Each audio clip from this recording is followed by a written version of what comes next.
Good evening, everyone. How are you beautiful people doing today? Hopefully, your Tuesday was terrific. If not, I hope that I bring enough piece of my sunshine in mathematics to help you all have a better day, okay? Well, of course, here we are again, getting to conquer the math of unknown, which is known as algebra, part two or algebra two. So, when you guys are ready, please come on in. Make sure you hit the like button, the heart button, thumbs up to let me know that you can hear me and we can get started.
Thank you so much for the thumbs up. Let's get started.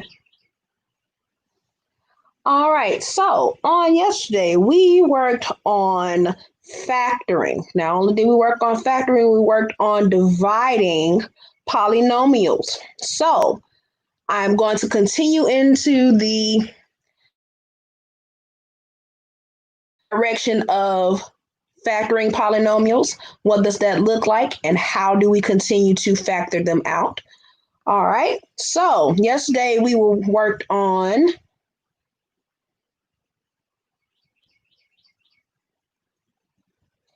factoring based on greatest common factor.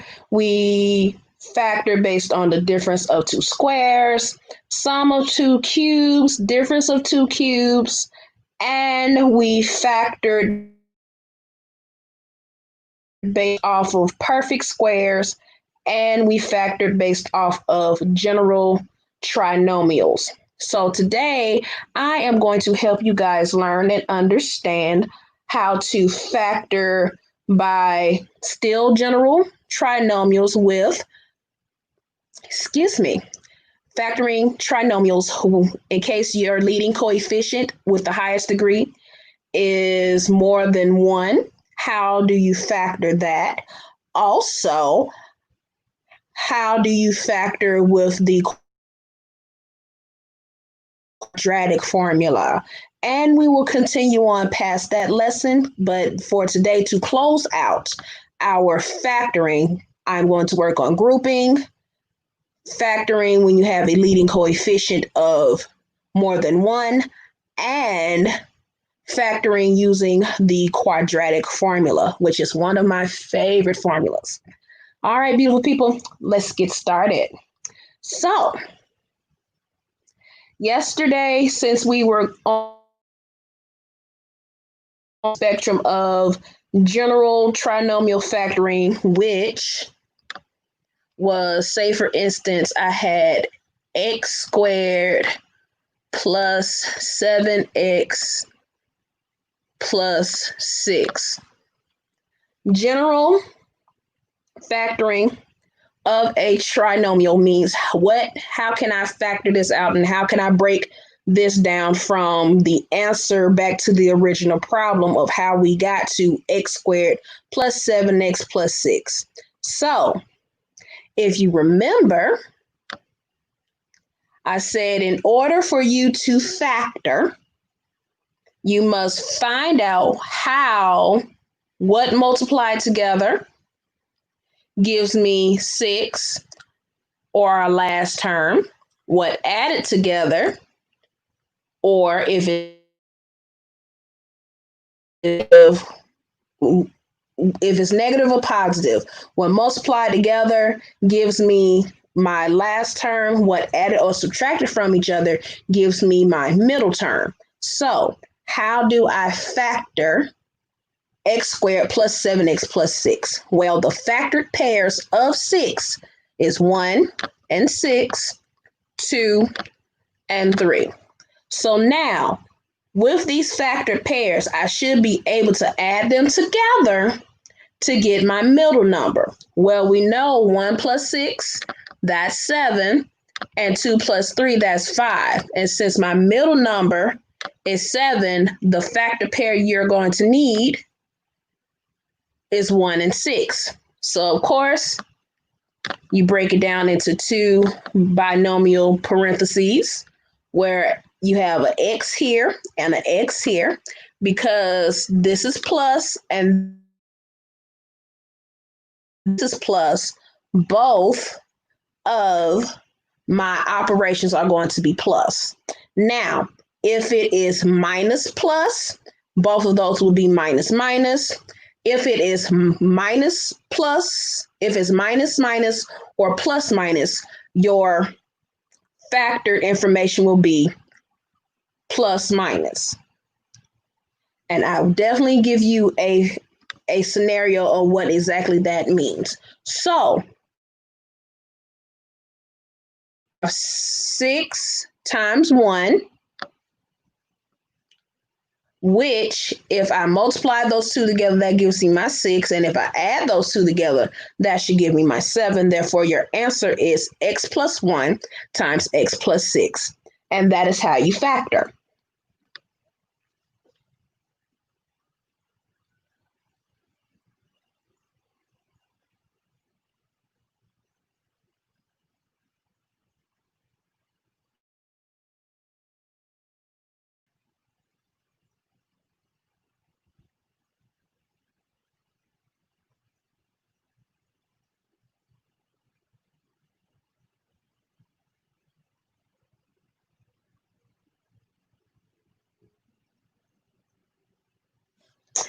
Here's another example.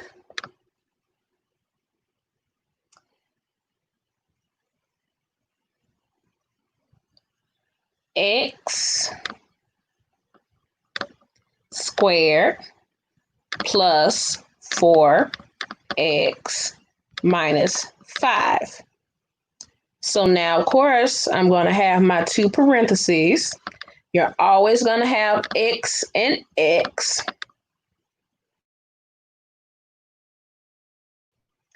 If you have a leading coefficient of 1. And of course, if you have no number in front, that means your leading coefficient is 1.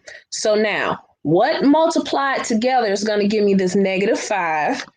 And what subtracted from each other is going to give me this positive 4. So that means if I have a plus minus, that means my inside is going to be plus and minus. Well, we both know that the multiples of 5 is 1 and 5. Since we know that it's 1 and 5, I must make sure that I put the 1 in the right place and the 5 in the right place in order for my middle number to be a positive 4. So because my middle number is positive, that means my bigger number is going to be positive. Reason being, 5 times x is 5x. Negative 1 times x gives me a negative,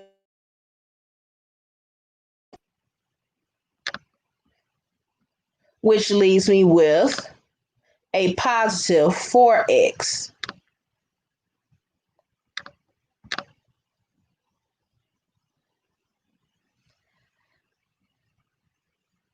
Now, say for instance,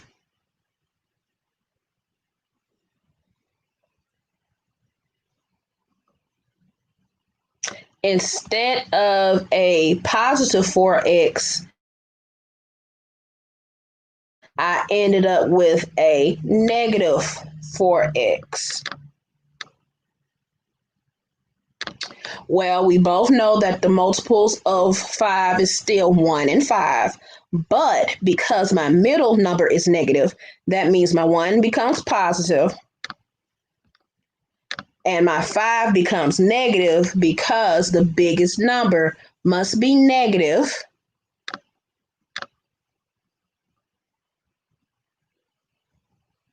in order for my middle term to be negative.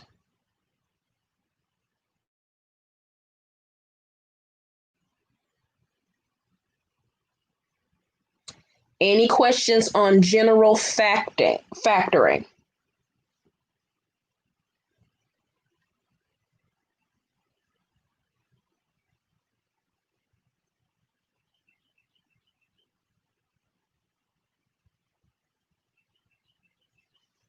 Now, staying in the same wavelength as factoring, generalized factoring, but my leading coefficient won't be 1. It'll be more than 1. So what must I do to ensure, sorry about that, to ensure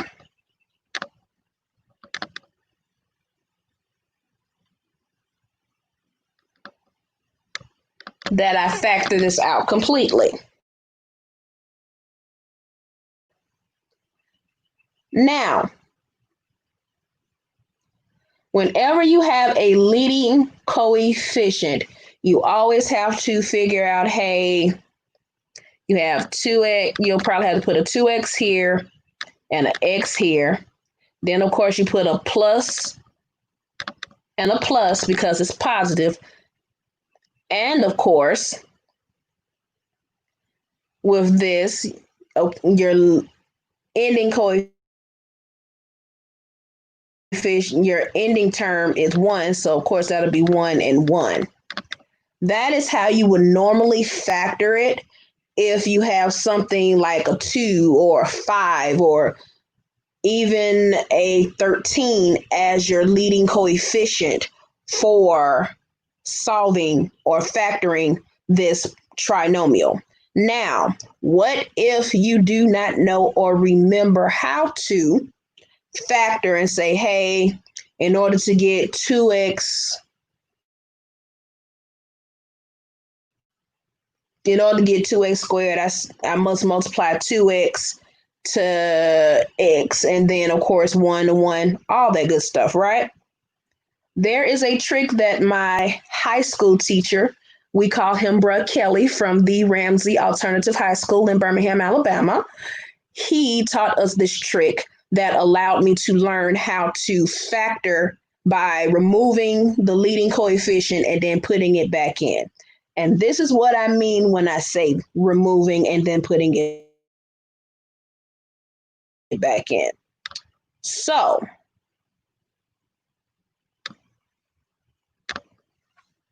say for instance,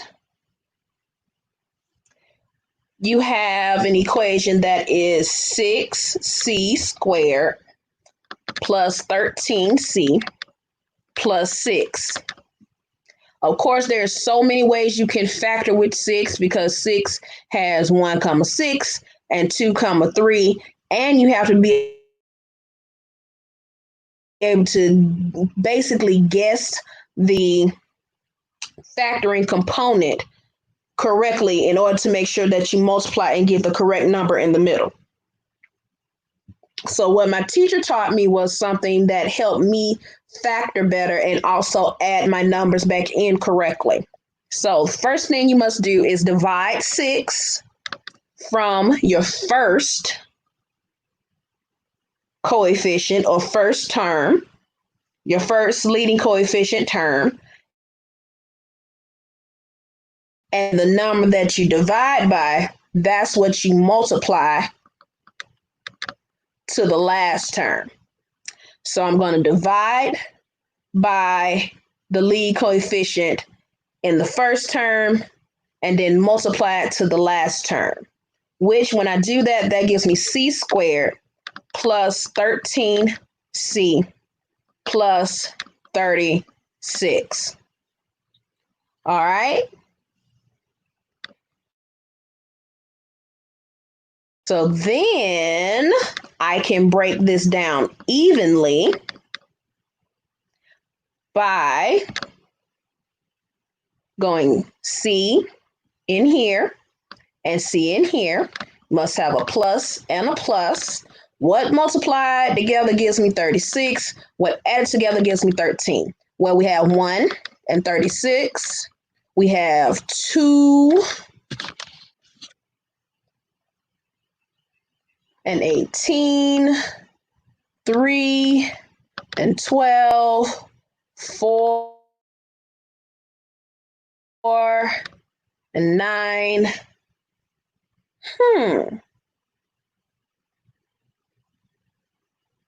Oh, and 6 and 6. I knew I was missing one because 36 is a perfect square. Ah. So now, which one of these, of course, added together, multiplied together gives me 36, added together gives me 13? Well, 4 plus 9, that gives 13. So I'm going to put a 4 here and a 9 here. Now, remember when I said that I have to put my 6 back in? Well, this is how you put the 6 back in. You divide the leading coefficient by each of the terms in each of the second terms in the parenthesis. Now, once you've done so, you can simplify both of those within the parentheses. And here is why. Once you simplify, that should give you C plus 2 over 3, because 4 will go into 2 times. 6 will go into 2 3 times. Then simplify the 9 over 6, which would be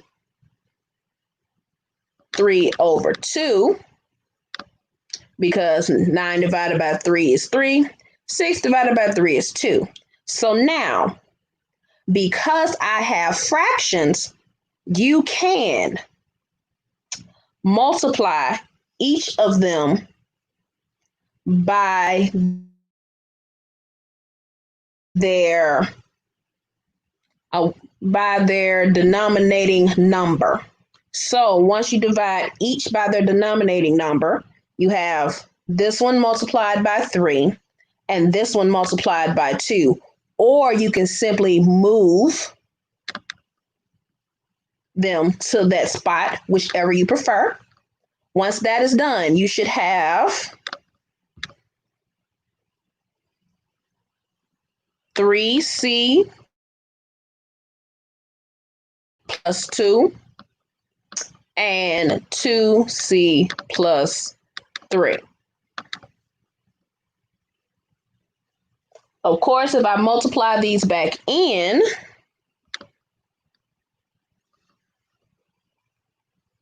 three C times 2C, that gives me 6C squared.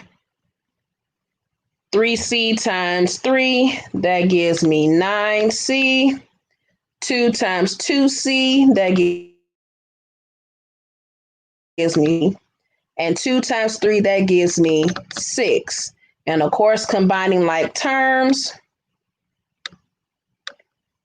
that gives me 6C squared plus 13C plus 6.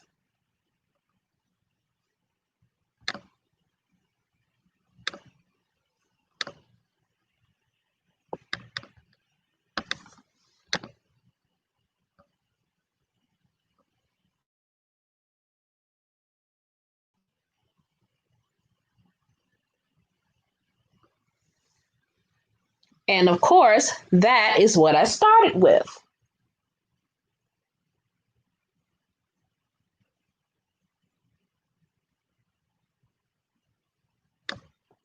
Any questions on generalized polynomial factoring when your leading coefficient is more than one?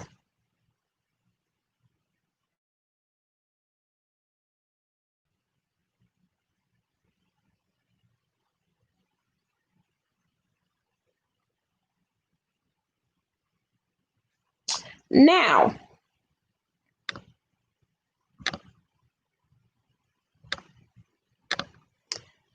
say for instance, you have the same type of problem, but you want to use what we call the quadratic formula. Quadratic formula simply means I'm taking the coefficient of each term and plugging it into this formula.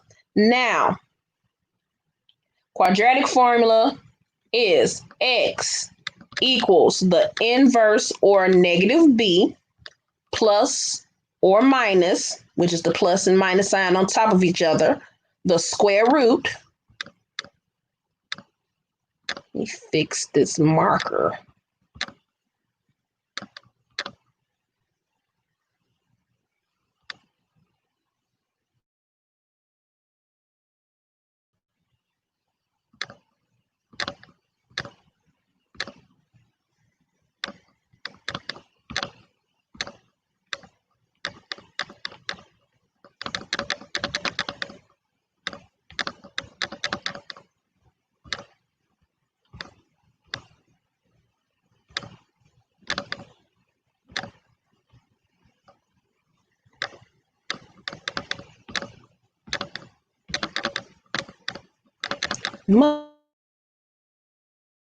Better. Okay, so now let's say you have, well, first was the equation, which is x equals the inverse of b plus or minus the square root of b squared minus 4 times a times c, and all of that is over 2 times a.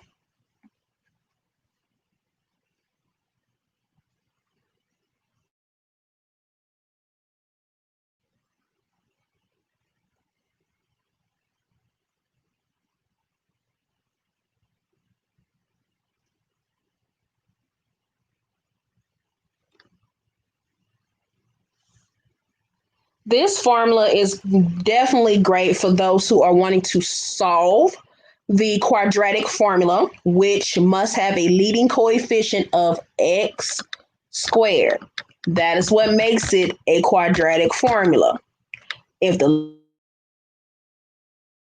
leading coefficient, not x squared, more than likely you cannot do the quadratic formula effectively. So,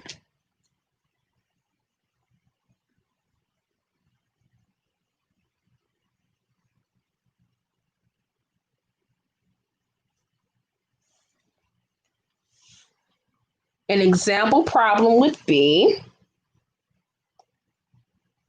3x squared plus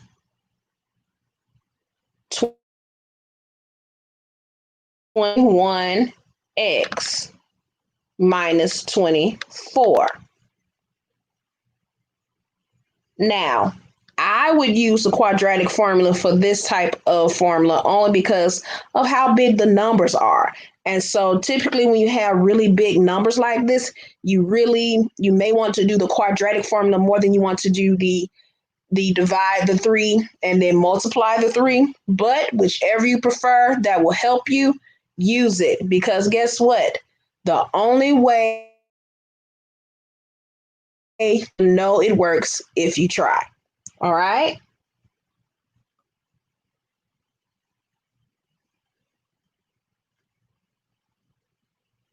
So now the leading coefficients, of course, are the first term, which would be A, second term, which would be B, third term, which would be C, numbers of each term. So all I would have to do in my equation is plug in each number in this equation. So minus b is 21, therefore I put 21 plus or minus the square root of 21 squared minus 4 times 3 times negative 24, because c is negative, therefore it must be negative. And all of that is over 2 times 3.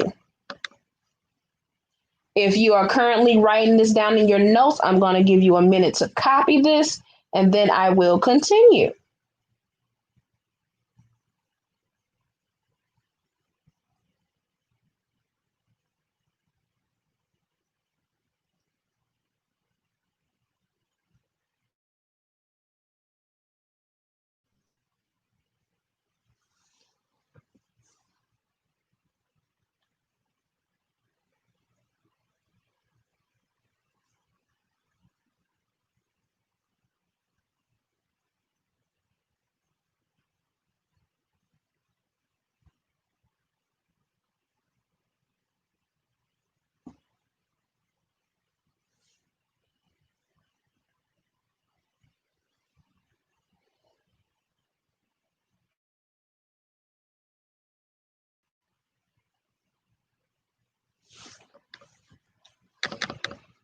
All right, let's continue.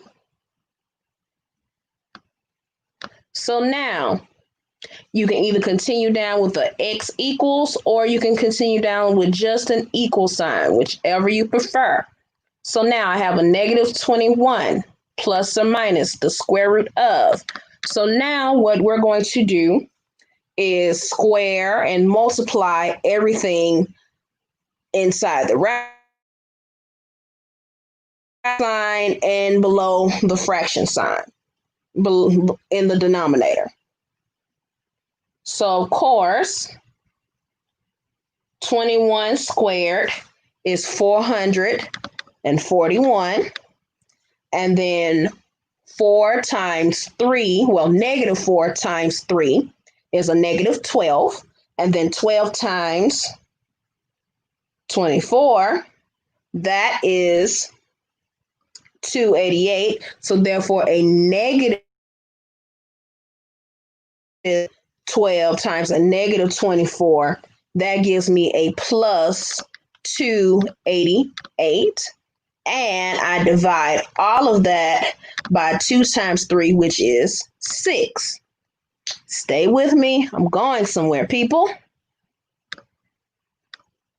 So now, after I have combined all of my terms, as far as the multiplication goes, then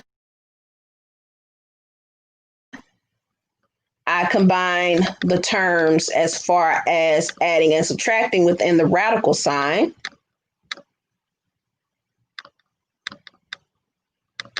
And 441 plus 288 is 729. And of course, all of that is still over 6. Now,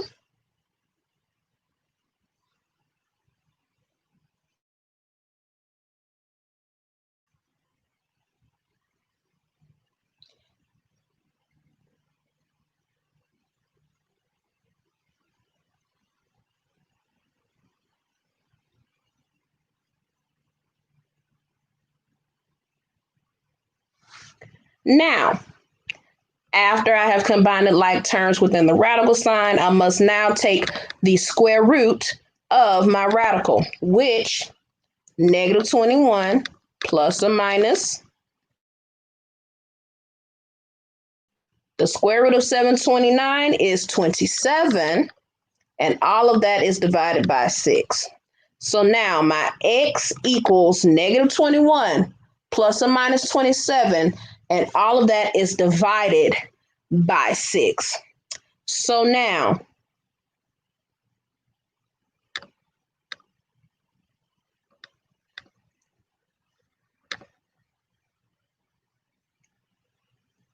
the plus or minus means you have two terms. So that means x will equal negative 21 plus 27 over 6, or, well, not or, and it is x equals negative 21 minus 27 all over 6. So now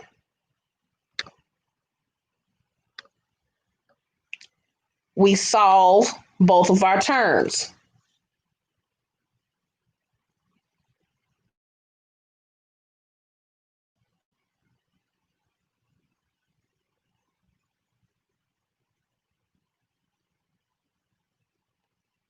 So now 27 minus 21, that is 6. 6 divided by 6, that leaves me with x equals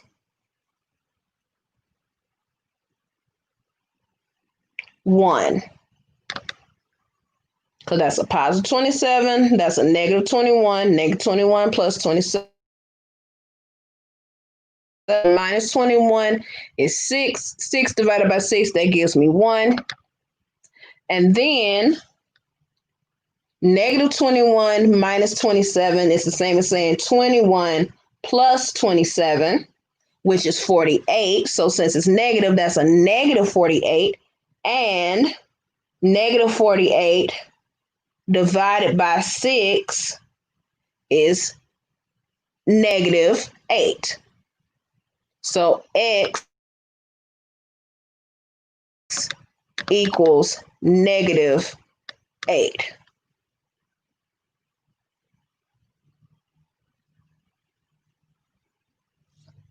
Now, this comes in handy when you are trying to solve for x. This is when you are trying to solve for x.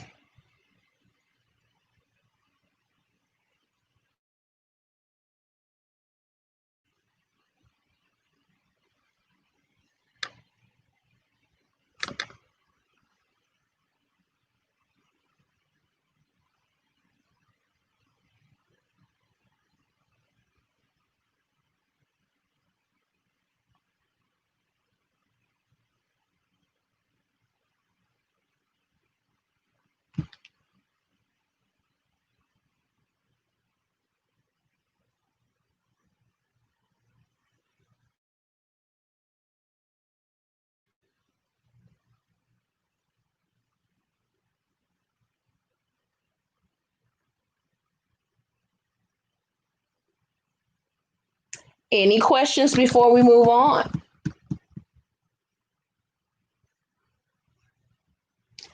Oh, also, I know you guys are like, well, how do I get that to look like two binomials multiplying to each other? Well,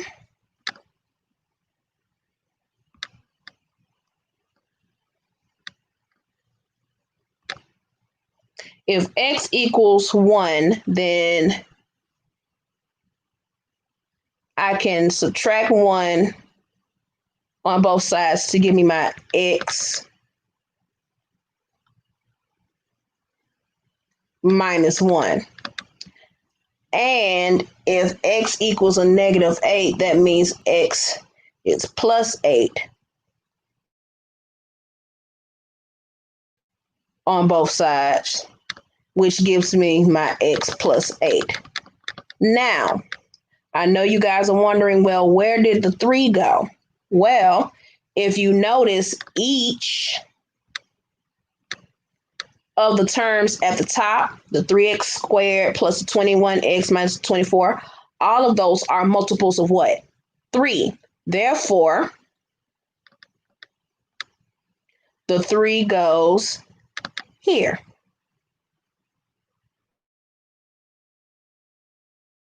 Because if I factor out the 3 up here, I get 3 times 3, and then that'll leave me with x squared plus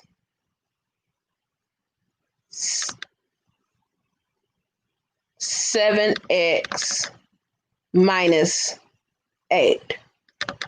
And of course, when I break that down, that gives me 3 times x minus 1 times x plus 8.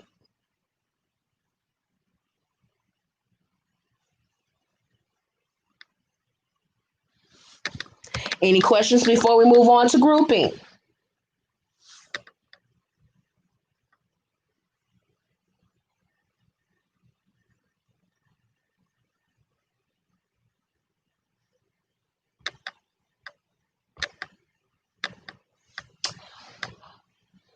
All right, beautiful people. Grouping. Grouping is when you have 4 terms and you group factor the first 2 terms and the last 2 terms. And when you factor both of those out, you should be able to get a common term between the two, which you can pull out, which you can factor out, and then the numbers that are left, you put those together. Okay, I know I said a whole bunch of stuff that just went over your head. So what does this look like? What does that mean? Ready, set, let's go. You have a to the third minus 4a squared plus 3a minus 12. So now, how do I factor these 3 terms? Well, I take these 2 and I factor out what they have in common. And then I take these 2 and I factor out what they have in common. So now, a to the third and minus 4a squared has a squared in common. Why? Because I can pull an a squared out of a to the third. I cannot pull a to the third out of a squared. So once I factor out my a squared, I should have a minus 4. Next, what do 3 and 12 have in common? Well, 3 and 12 have a positive 3 in common. So now, once I pull out that positive 3, 3a becomes just a because 3 times a is 3a. Then once I factor out a 3 from the negative 12, that should give me still my minus 4 because 3 times a negative 4 is 12.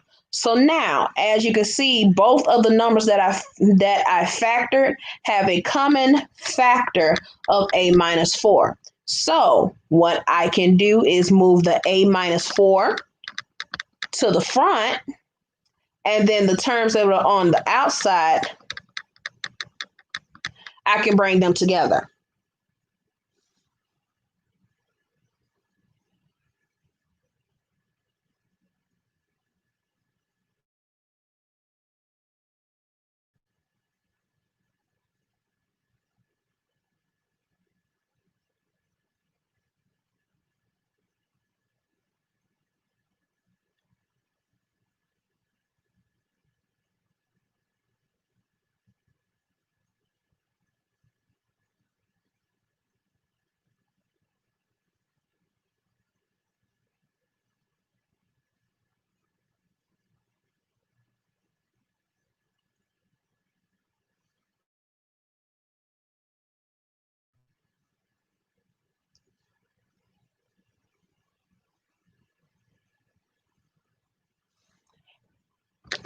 Here is another example.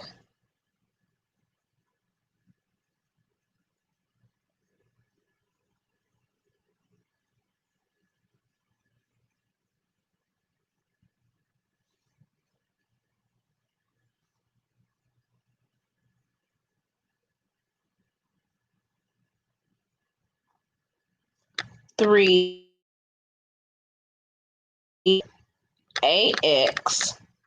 minus 15a plus x minus 5.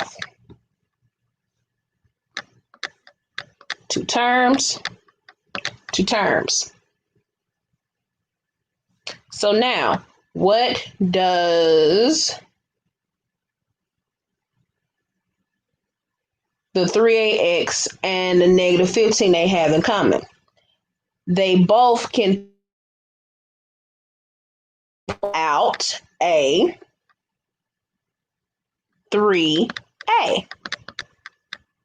So once I factor out my 3ax becomes just x.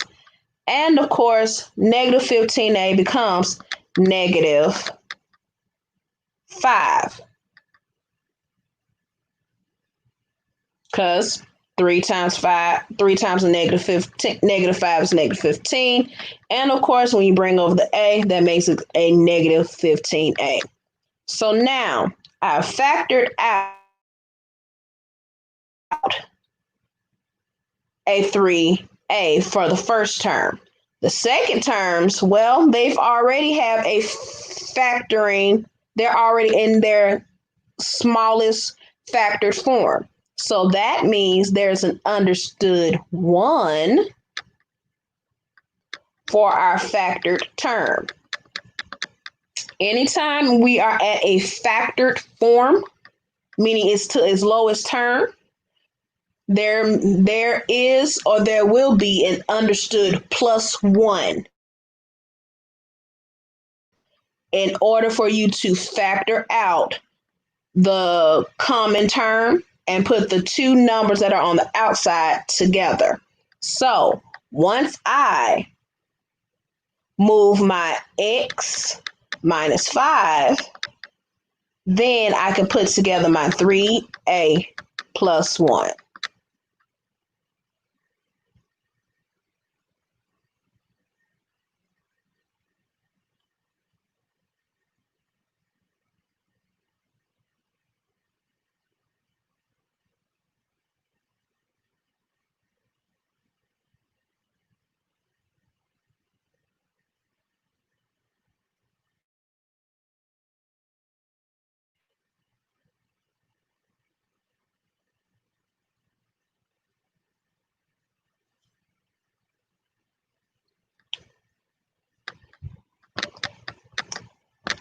Here's one more example, and then we will move on to our next lesson. This one's for my overachieving and highly advanced learning people. This one is for you. Say, for instance, you see something like this. 7 times a times c squared plus 2 times b times c squared minus 7 times a times d squared minus 2 times b times d squared.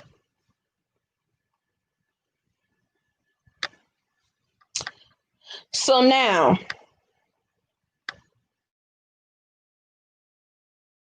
these terms and these terms must be factored out.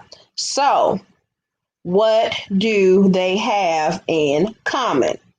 Well, the first two terms have a c squared in common, which gives me a 7a plus 2b. Negative 7ad squared minus 2bd squared gives me a negative d squared. And here's why. You want to be able to match your 7a plus 2b in order for you to factor out the 7a plus 2b. Had you just said plus d squared, then that means your 7 will remain negative and your 2 will remain negative. And since 7a plus 2b is not the same as negative 7a minus 2b, I must pull out a negative d squared or a minus d squared in order for me to have the same common factor between c squared and d squared. So minus d squared. And once I do that, that gives me a 7a plus a 2b.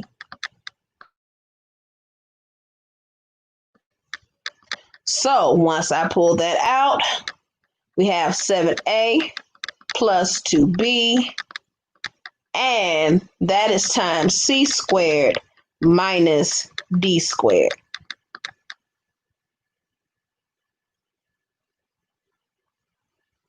Now, we're still not done because the question may require you or ask of you to factor completely. C squared minus D squared. Well, that is a difference of what? Squares. So, since we have a difference of squares, bring down my 7a plus 2b. And of course, that becomes c plus d and c minus d. So your complete answer, depending on what the question asks, if it just says factor by grouping, this is your final answer. If it says factor out completely, this is your answer. So you always make sure you pay attention to the directions of what is asked of you. Otherwise, one of your answers is going to be wrong because you did not what? Follow instructions.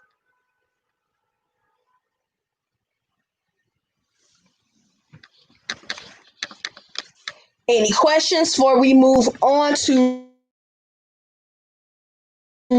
our next lesson?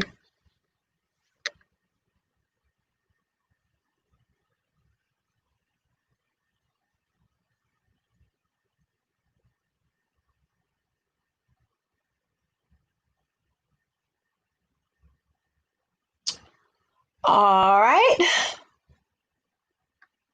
Moving right along.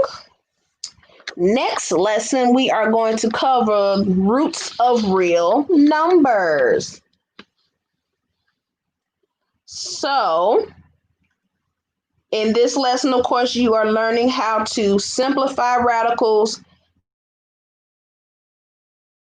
and then using a calculator to approximate radicals. So now, radicals are simply the roots. So this one is a square root. Square root, of course, means it is the opposite of a square. So 2 squared is 4. Therefore, the square root of 4 is 2. 2 squared equals 4. Therefore, the square root of 4 is 2. This is the only root you will see without a number in front of it because it is the only symbol and the starting symbol of all the roots. Therefore, a square root will never have a 2 in front of it because it's the starting root. Starting root is square root, and square roots is raised to the second power. Since it is an understood symbol, you will never see a 2 on it, meaning a little 2 in the cuff of the square root or the root symbol. But if you have a root that is more than the square root, you will tuck its number into the cuff. So if you want the cube root or the third root, you put a 3. Fourth root, you put a 4. 15th root, you put a 15. But remember, the only root that does not get a number is the square root because it's the starting root and it's the universal symbol of all square roots.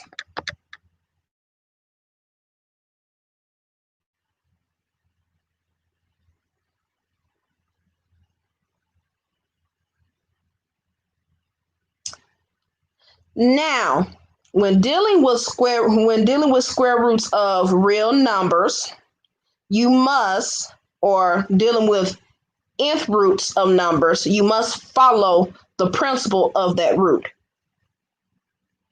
So,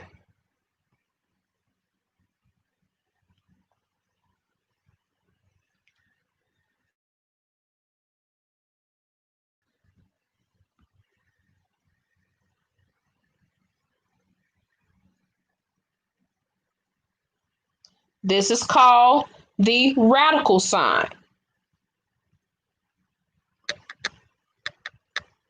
It is the signal that you are dealing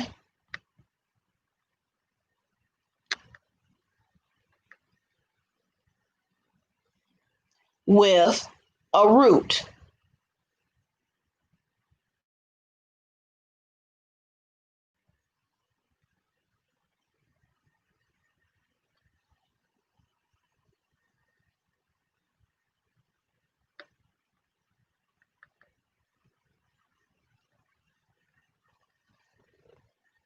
This is called the radicand. Radicand simply means the inside, the number that's inside, which is the number that you're taking root.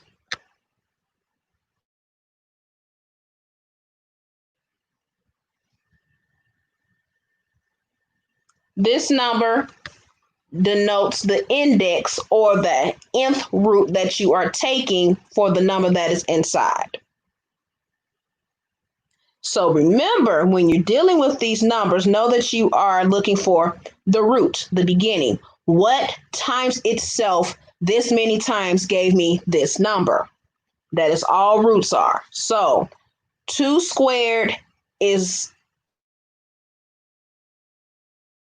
4, right? Well, square root of 4 simply is asking what times itself twice gave me 4. Well, we know that 2 times 2 gives me 4. Therefore, the square root of 4 is 2. Same thing if you have the square root of 16. Well, what times itself twice, because the index of a square root is 2. What times itself twice gave me 16? Well, 4 times 4 gives me 16. Therefore, the square root of 16 is 4. Or the cube root of 8. Cube root of 8 simply says what times itself, you guessed it, 3 times in order to get 8. Well, we know that 2 times 2 times 2, that gives me 8. Therefore, the cube root of 8 is 2, because 2 times 2 is 4, times another 2 gives me 8. Now, this is not the same as you're saying 2 times 3 or 2 times 4 or 2 times 5, because those are 2 plus 2 plus 2. Roots deal with multiplication, therefore you are multiplying these numbers to their self by times and not with a sum. So now when you're dealing with square roots, the inside is considered the principal root. So the principal root will always be positive. So the square root of 16, that is 4. And depending on what you do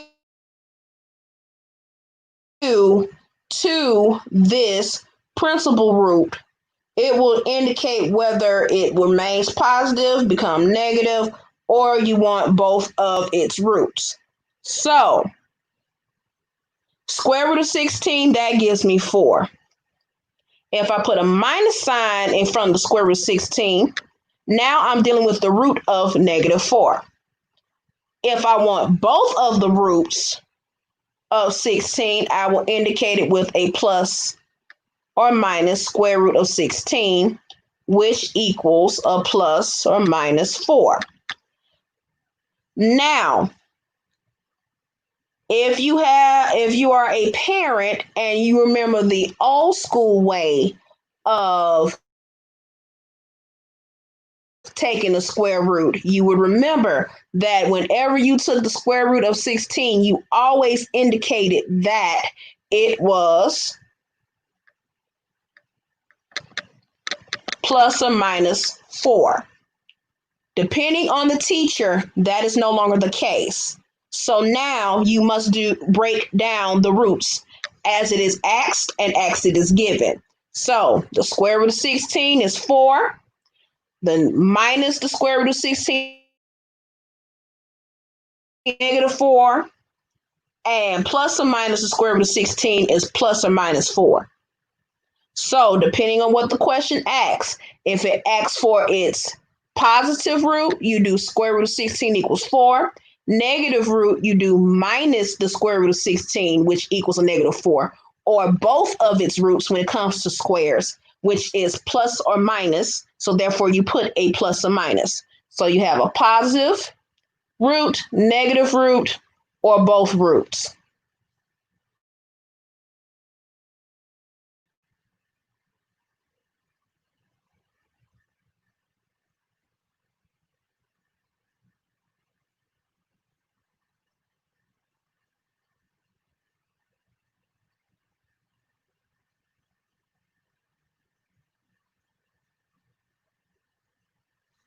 So now there is a concept summary for when the real nth roots of b, whether it's going to be written as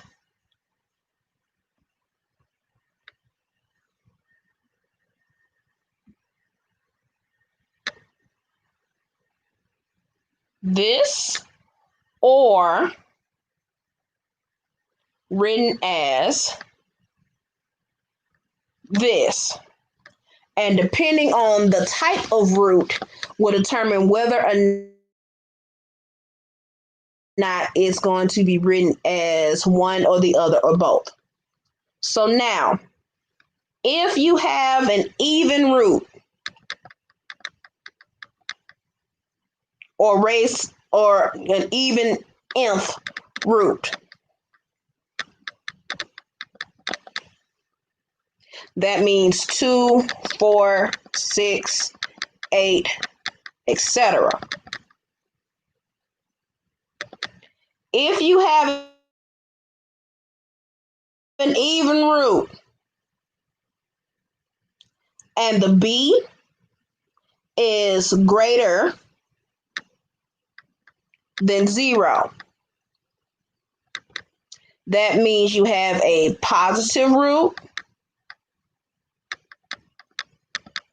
and a negative root. So if the b is greater than 0 in an even root, it has a positive root and a negative root. So that means you can get an either or type of root.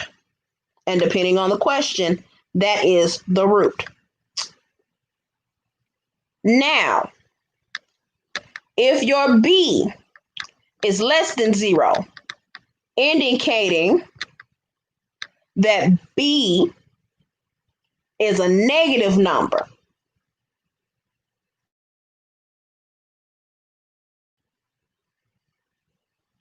it is not a real number. So, what does that mean? There's a difference between the square root of -4 and the negative root of the negative square root of 4. Negative square root of 4 is going to give me a -2. But the square root of -4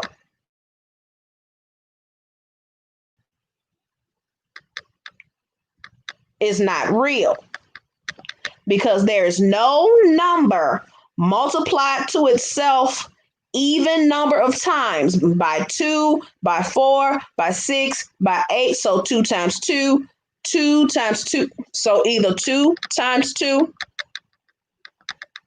2 times 2 times 2 times 2, or 3 times 3 times 3 times 3. Those are considered even squares. Therefore, they should be even roots. Even roots will never produce a negative number because a negative times a negative is positive, and a positive times a positive times a positive is positive.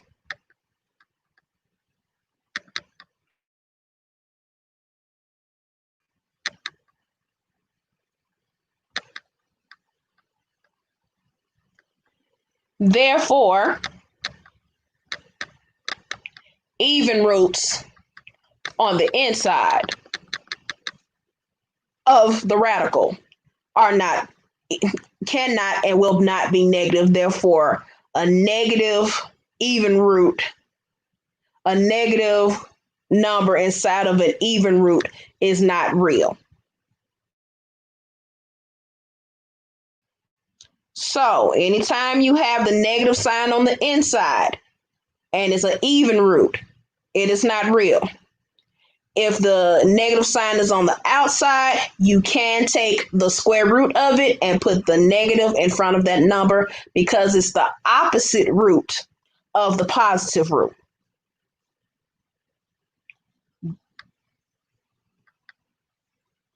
This is the only acceptable form. Everything else, not real when it comes to finding the negative root.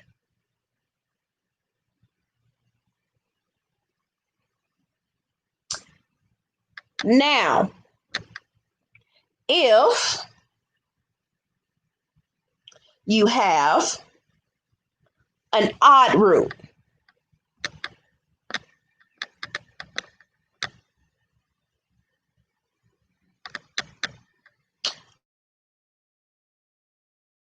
simply means 3, 5, 7,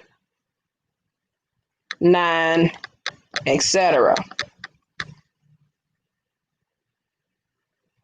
You will not see a root of 1 because a root of 1 is itself, because any number raised to the first power is itself. So therefore, there is no first root. So with odd roots,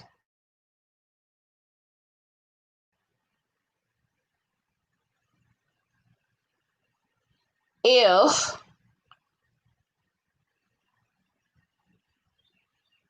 b is greater than 0, my root is positive.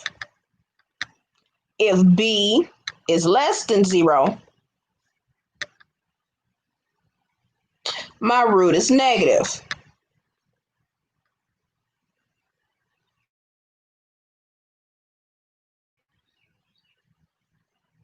Therefore, my odd root can be either negative or positive, right? So if I decide I want the cube root of 81, cube root of 81 says what times itself to the third power gives me 81.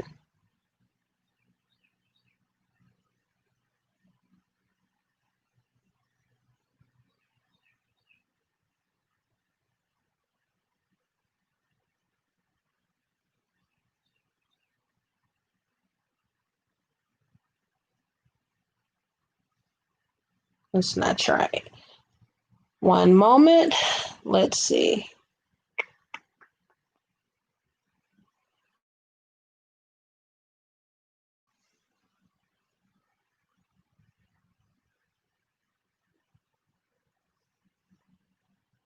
Let's actually do the cube root of 8. I'll explain why we cannot do the cube root of 81 in just a sec. Cube root of 8, what times itself as a whole number 3 times? Well, we know that 2 times 2 times 2, that gives me 8. Therefore, the cube root of 8 is 2. Now, the cube root of negative 8, that is going to be negative 2. Reason being, negative 2 times a negative 2 is a positive 4, and a positive 4 times a negative 2 gives me a negative 8. So when you take the cube root of negative 8, it equals a negative 2. So whether the number is negative or positive, if it's positive, you get a positive root answer. If it's negative, you get a negative root answer.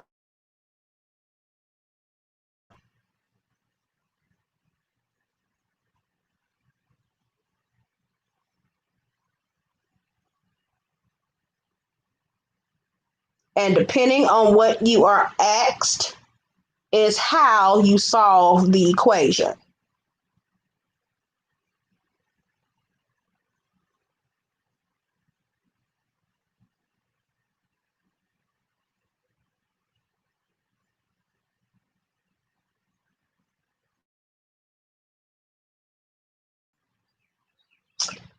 So now,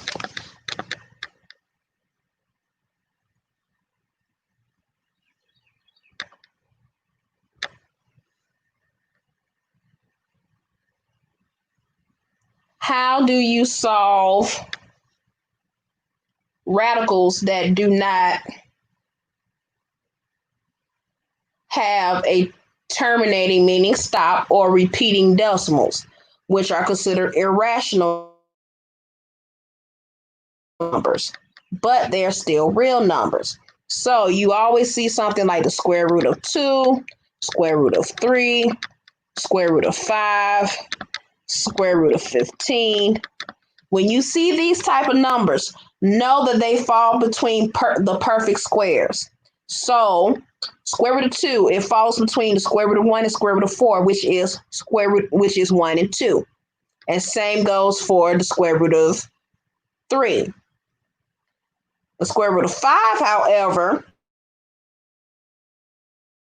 falls between the square root of 4 and the square root of 9, which the whole number means they fall between 2 and 3. And of course, 15, it falls between the square root of 9 and the square root of 16, which is 3 and 4. Therefore, to solve these, all you would need is a calculator. I know. Is it really that simple? Yes, it's that simple. Because if the question asks you to round to the nearest 2 decimals, rounded to the nearest 4 decimals, if your answer calls for decimals and you have a square root, you must take that square root number to find the answer. So for our purpose, we are going to round to the nearest 3rd decimal. So the square root of 2 is 1.414. Now the last number is going to be 4 because the 4th number is a 2. So since the 4th decimal number is a 2, I will remain at a 4. Square root of 3 is 1.732. Reason why the last number is a 2, well, the number next to that is a 0. Therefore, it stays the same. Square root of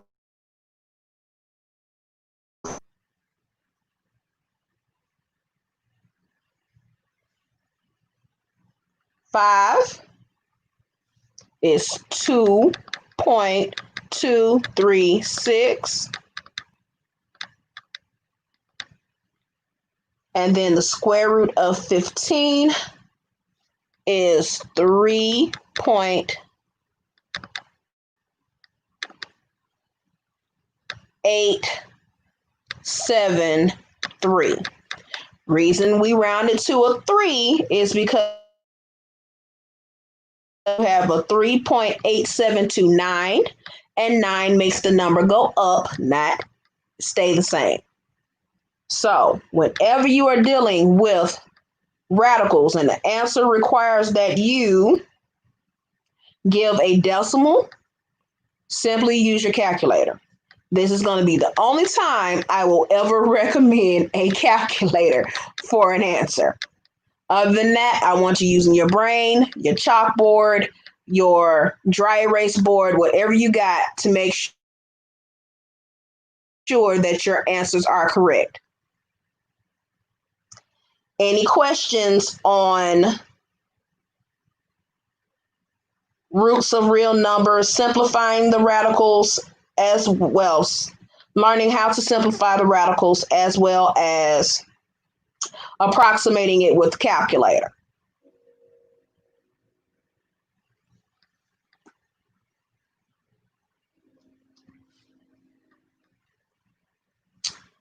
All right. Let's open a new page.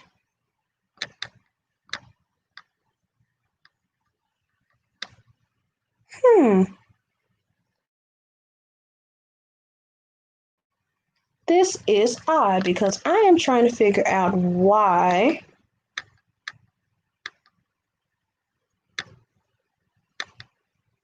my pen is writing like this. Must be an update. Oh well.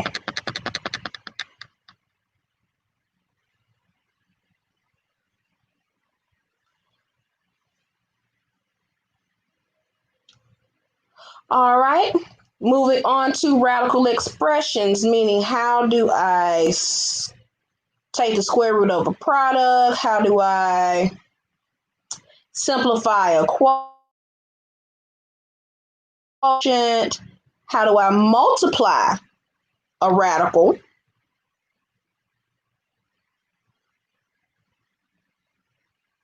And how do I add and subtract radicals? Let's get started. So now, radical expressions, they can be solved in so many ways. But we are going to start with the product property of your radicals.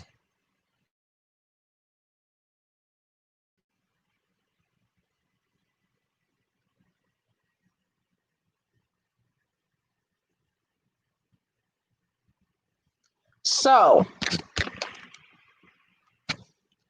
if it's a real number and your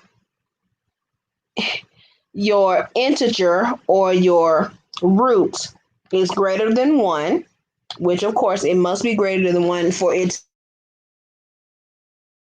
to be considered an actual root, well, the nth root of a times b can be broken down to the nth root of a times the nth root of b. Now, this works very well for those that when you're trying to pull a perfect square out of a number, or if you are trying to separate your numbers from your letters and take the square root of those numbers and letters. This is what I mean when I say this. So now, Say, for instance, I have the square root of 50. Keep in mind, the square root of 50 can be broken down into a perfect square times a not perfect square. So, what perfect square can I pull out of 50? Well, the perfect square in 50 is 25. And of course, 25 times 2, that gives me 50. So now, based on our product property of radicals, I can take the square root of 25 and I can multiply it to the square root of 2, which once I take the square root of 25, it will be 5. And then, of course, square root of 2 is still the square root of 2 because depending on what question is asked, when you said simplify your radical, this is what they mean by simplifying your radical. You pull out a perfect square or you pull out a perfect root, and then the one that's not so perfect, you leave it under that root.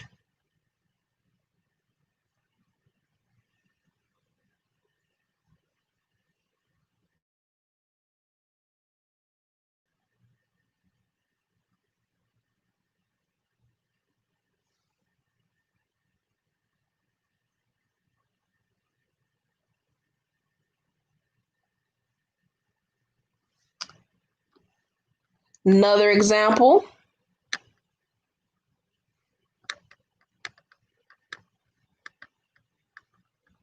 Say, for instance, I have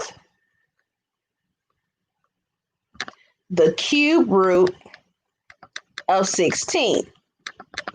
Well, the perfect cube in 16 is 8, because 2 to the third power gives me 8. And of course, 8 times 2 gives me 16. Therefore, I can break down my root, which will give me cube root of 8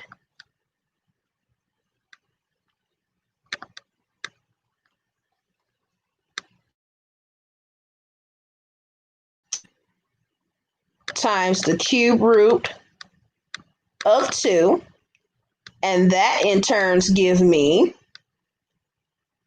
2 cube root of 2.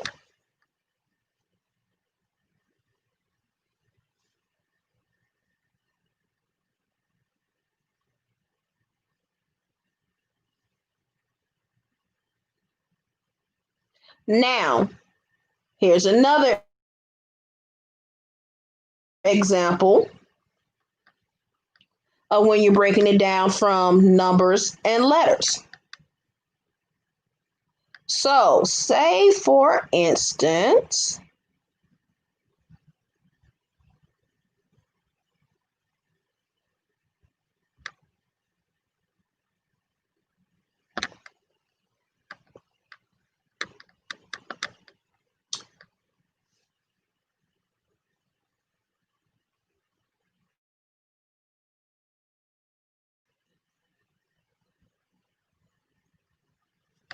you have the square root of x to the third. This can be broken down simply by saying x squared times x. So,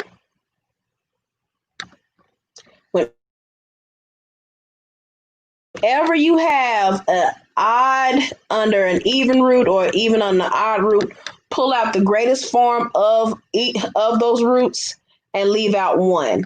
It happens every time. So the square root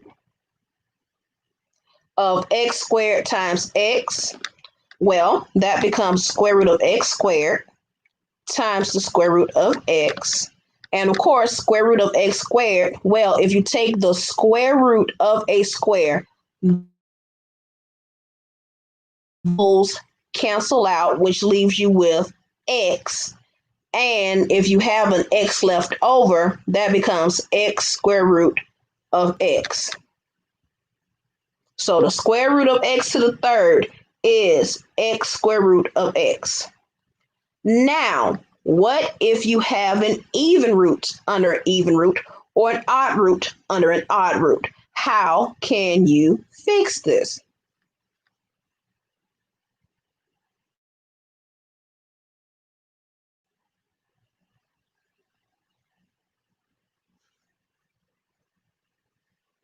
So,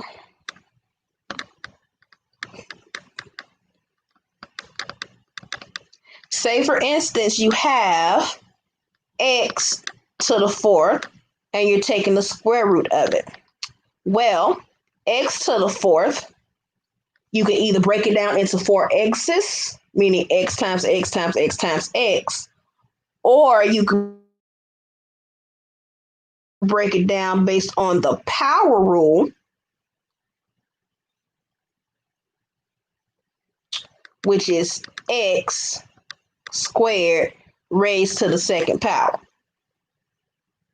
Because remember, the power rule for exponents is when you take the numbers and you multiply them together. So if I break that down, that will give me x squared to the second power. Same thing would go if I had x to the sixth. It would be x to the third raised to the second power. So now the square root of x squared to the second power, or another way you could do this is breaking down the x squared into the x to the fourth into two parts, which would be x squared times x squared. Whichever you do this, know that it's going to evenly pull out. So now, once I take that, then you can say the square root of x squared times the square root of x squared. That leaves me with x times x, which of course still gives me x squared. Now, if I go back to what I was doing earlier,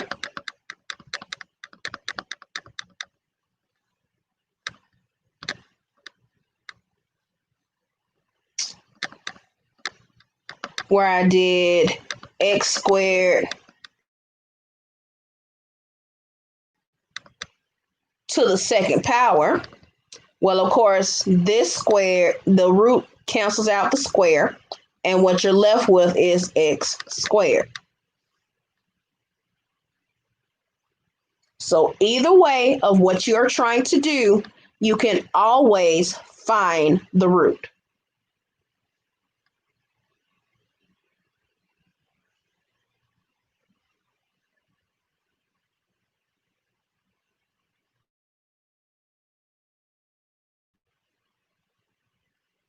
Now, what if you have letters and numbers? What does that look like? Great that you should ask. If, say, for instance, I have the square root of 16 p to the 8 q to the 7.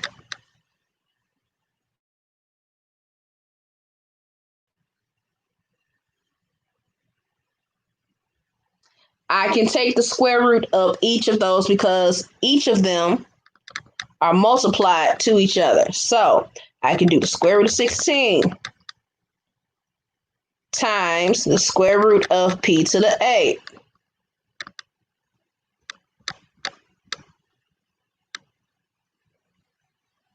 Times square root of q to the 7. So now the square root of 16, that gives me 4.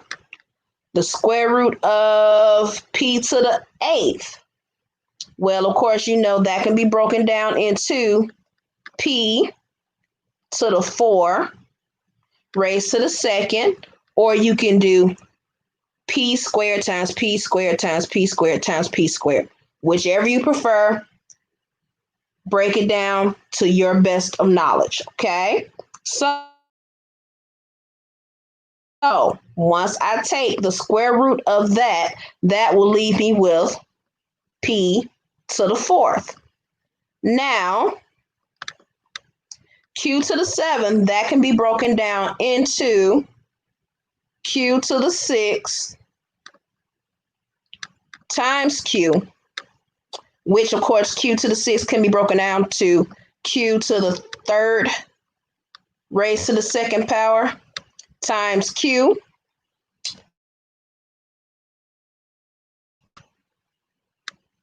which based on our answers, that should be q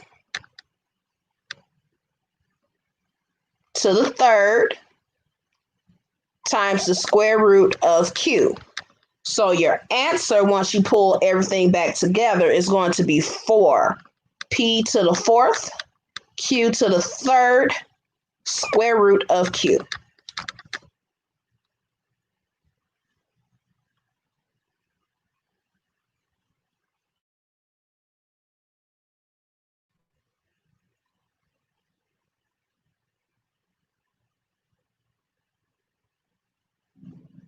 Any questions before we move on to simplifying the quotients?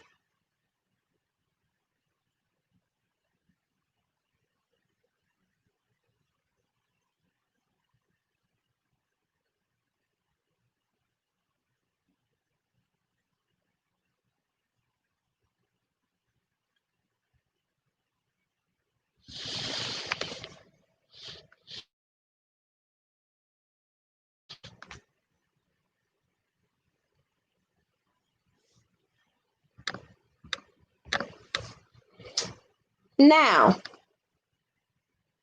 this is called rationalizing the denominator, or taking or simplifying the quotient of a fraction or division. So, say for instance, I have the square root of 27 over 3. Well, of course, within this radical, you can go ahead and divide that out, and that leaves you with the square root of 9, which gives you 3. Now,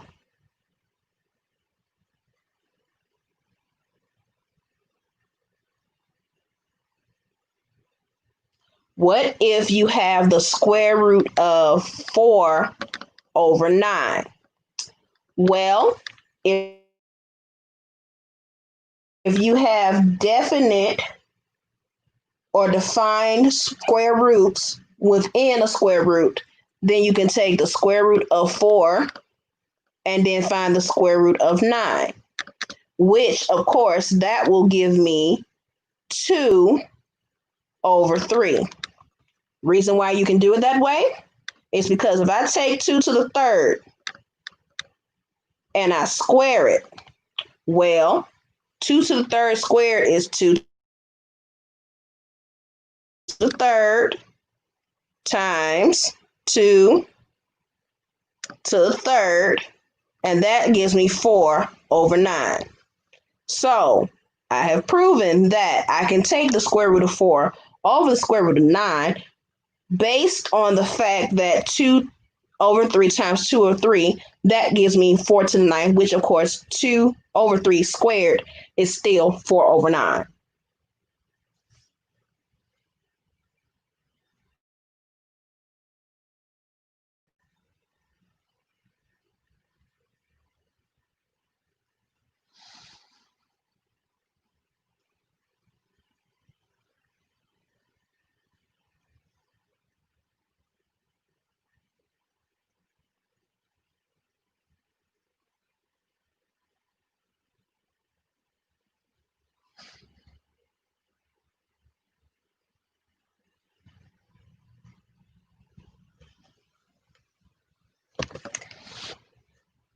Any questions on the quotient property of radicals when it comes to numbers?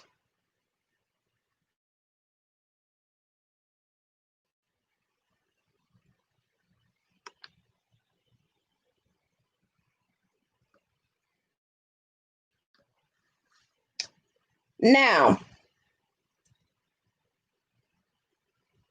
simplifying radical expression when it comes to division or simplifying the quotient, this is how you can fix the inside of your square roots.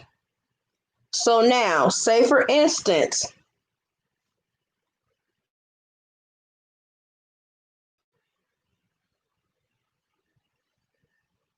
you have the square root of x to the fourth over y to the fourth.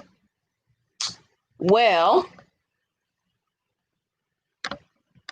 you can take the square root of x to the fourth, and you can take the square root of y to the fourth.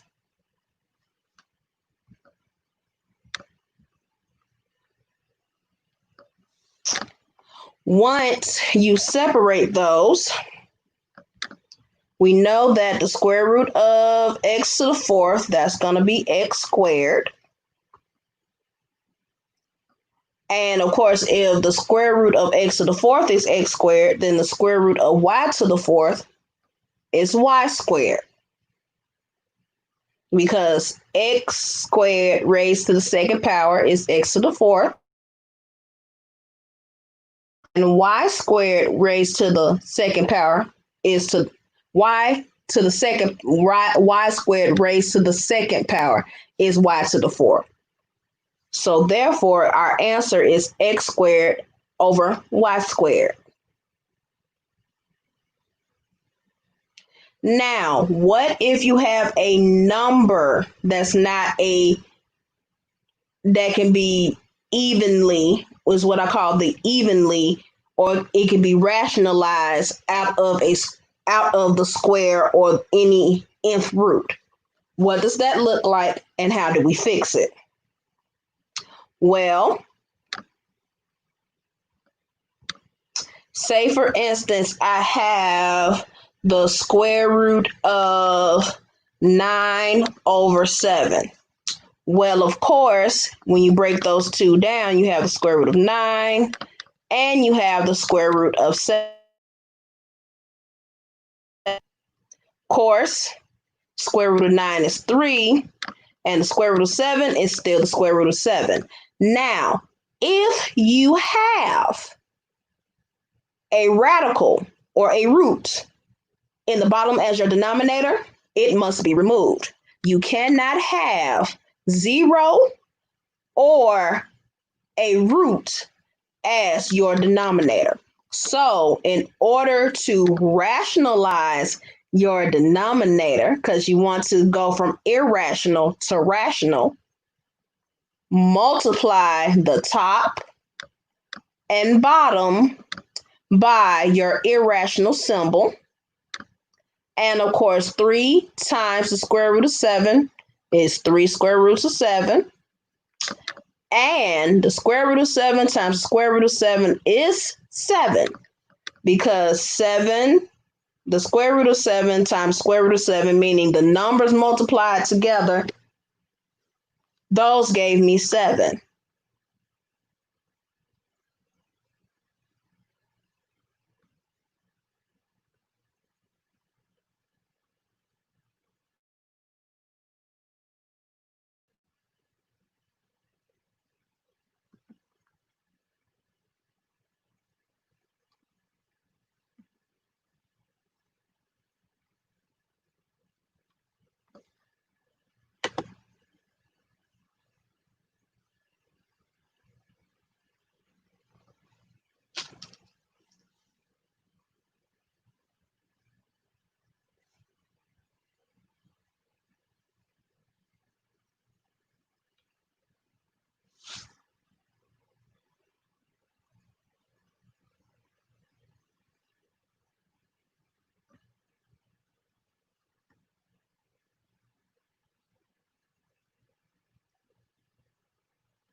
Now, what if, I do apologize for the pause, what if you have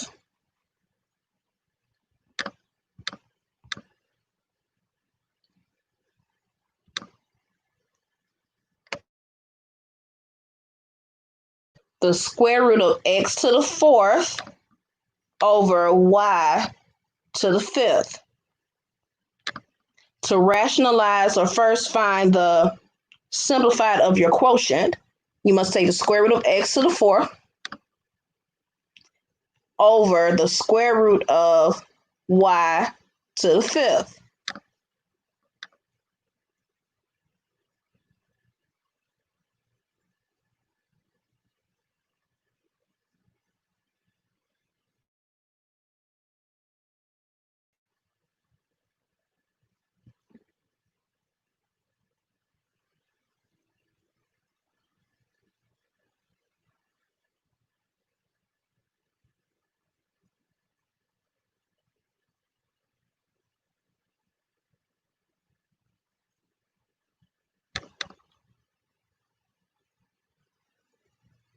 Once you break those down, square root of x to the fourth, of course, that is x squared. Square root of y to the fifth, that is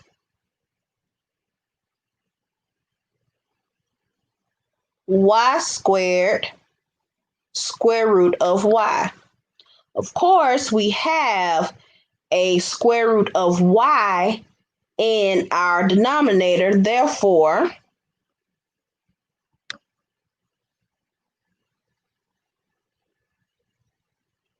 we must multiply by the square root of y, top and bottom. Once we do that, then x squared is multiplied to the square root of y. And y squared times the square root of y times the square root of y is going to give me the y squared times y, which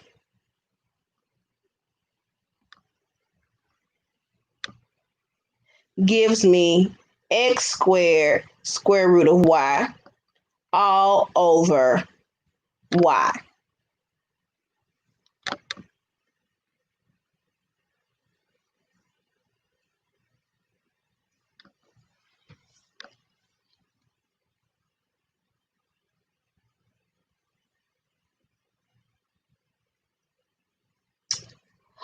All right, guys, this is all I have for today.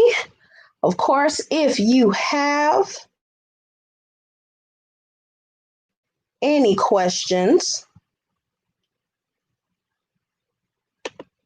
outside of this live, you can IM me, you can DM me, you can inbox me on all of my social media platforms, which will give me my Facebook, which is under Krishan Mechanico, or Mathematics for You Tutorial Services LLC. You also can find my YouTube page and the link of the YouTube page on my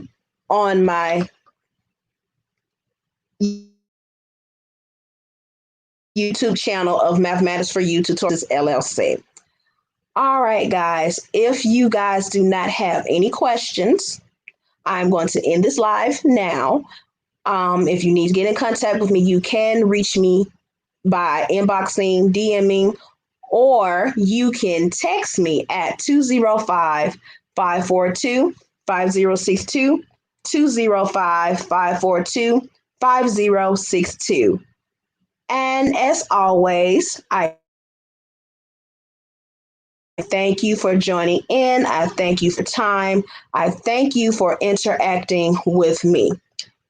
Of course, this is Miss Chris. I'm always here to help. I hope you have a terrific Tuesday. And thank you for checking out Mathematics for You Tutorial Services LLC, where we are changing mindsets one problem at a time. Have a blessed day.